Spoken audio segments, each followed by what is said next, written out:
ससुराल में ससुर और पति कैसे उसका और उसकी सास का अपमान किया करते थे। वैसे तो मीना को नौकरी की इजाजत मिल गई थी, लेकिन मीना ये क्या है? खाना अभी तक नहीं बना। कब से मैं यहाँ बैठा हूँ कि नाश्ता कर लूँ। बस 2 मिनट, वो ऑफिस की एक ईमेल करनी है। तभी ससुर जी आ जाते हैं। मैंने कहता था जिस दिन ये फीमेल ईमेल करने लगेगी घर नहीं चलने वाला। तभी सास हाथ में नाश्ते की प्लेट ले आती है। ये लो, सभी उपमा खाओ। गर्मा गर्म स्वादिष्ट उपमा देखकर वाह माँ जी, 2 मिनट में ये कमाल, क्या बात है। वो आता है ना रेडी टू ईट वाला पैकेट, वही बनाया है। स्वाद बता बहू कैसा है। कल तक जो बीवी पति के नाम से ही कांपती थी, बहू के आ जाने के बाद कैसे उड़ रही है, ये देखकर ससुर जी को आ जाता है गुस्सा। हाँ, पैसे तो पेड़ पर उगते हैं ना, या तेरा बाप दे जा रहा है जो बैठे बैठे पैसे खर्च कर रही है।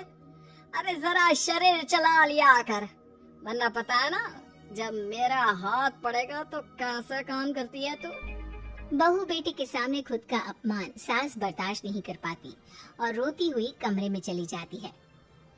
क्या पापा, क्या जरूरत थी माँ से ऐसे बात करने की?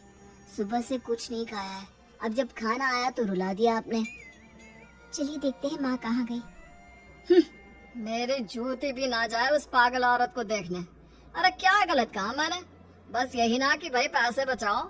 अरे कमाने बाहर निकले ना तब पता चले कि कैसे हड्डी गल जाती है। बात तो सही कह रहे हैं पिताजी, माँ को तो बस पैसे उड़ाना आता है। अरे पर माँ ने तो सबके लिए नाश्ता ही बनाया था ना, कौन सा खुद के लिए गहने खरीदे थे। खैर, बहू समझ जाती है कि सारा मामला कमाई का ही है, क्योंकि सास कुछ करती नहीं, कुछ कमाती नहीं, तो ससुर जी उन पर हावी रहते हैं। फिर क्या था, अब थी बारी बहू की। माँ जी, दरवाजा खोलिए, देखिए मैं उपमा लेकर आई हूँ, गर्मा गर्म खा लेते हैं। सास कमरा खोल देती है। सामने खड़ी होती है बहू, हाथ में उपमा की प्लेट लेकर। बहू सास की सूजी आंख देखकर समझ जाती है कि मामला गड़बड़ है। वो बात पलटते हुए कहती है, माँ जी वो आपकी काली साड़ी पर काला ब्लाउज है ना, वो प्लीज मुझे दीजिए। मुझे कल ना काली साड़ी पहनी, लेकिन कोई ब्लाउज ही नहीं है। सास बहू की बात में अपना काम भूल जाती है। हाँ बहू, क्यों नहीं, वो तो मैंने अपने हाथों से डिजाइन किया था। चल अभी निकाल कर देती हूँ तुझे। सास बहू को ब्लाउज निकाल कर दे देती है। फिर अगले रोज, माँ जी आज तो ऑफिस में कमाल ही हो गया। पता है क्या, सारी सहेलियों ने घेर लिया, पूछ रही थी ब्लाउज कहाँ से खरीदा। मैंने भी बोल दिया मेरी सास ने सिलाया, वो भी खुद डिजाइन करके। ये तो वही बात हो गई कि झोला छाप डॉक्टर की दवाई काम कर गई। अरे बहू, ये तो बस ऐसे ही बना दिया था। लेकिन माँ जी आपको पता है, ये देखिए 2 लोगों ने तो मुझे कपड़ा भी दे दिया और नाम भी, सेम टू सेम डिजाइन का ब्लाउज बना दो, और बदले में ये 2000 रुपए। हाथ में 2000 देखकर सास की तो आंखें फटी की फटी रह जाती है। अरे बहू, ये तो कमाल ही कर दिया। ये काम तो मैं कल तेरे ऑफिस जाने से पहले ही खत्म कर दूंगी। सच्ची माँ जी, कैसे इतनी जल्दी?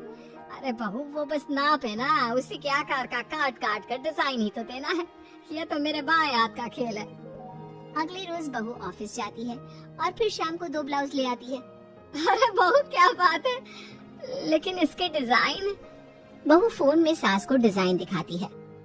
अरे ये तो बच्चों वाला डिजाइन है, रुक अभी थोड़ी देर में ही दे देती हूँ। सास बहू को कपड़े सिल कर देती और बहू सास को रुपए।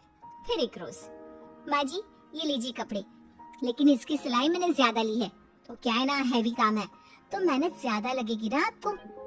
अरे रहने देती बहू, मैंने कौन सी बुटीक खोली है। बहू को सास की बात में दम लगता है और वो कुछ सोचती हुई निकल जाती है। वो कमरे में बैठी होती है कि उसके ससुर की जोर जोर से चिल्लाने की आवाज आती है। फिर फिजूल खर्ची। अरे तुम्हारे जैसी बेकार नाकाम काज करने वाली औरत कब पैसे की कीमत समझेगी। क्या जरूरत थी ये मशीन खरीदने की? अरे वो मैंने EMI में ली है, आपको पता है ना कपड़े सिलने का कितना शौक है मुझे। हाँ तो क्या दर्जी बनोगी? लोगों को पकड़ पकड़ कर नाप लोगी? अरे कुछ तो शर्म करो। तभी बहू आ जाती है, उसके हाथ में चाबी होती है।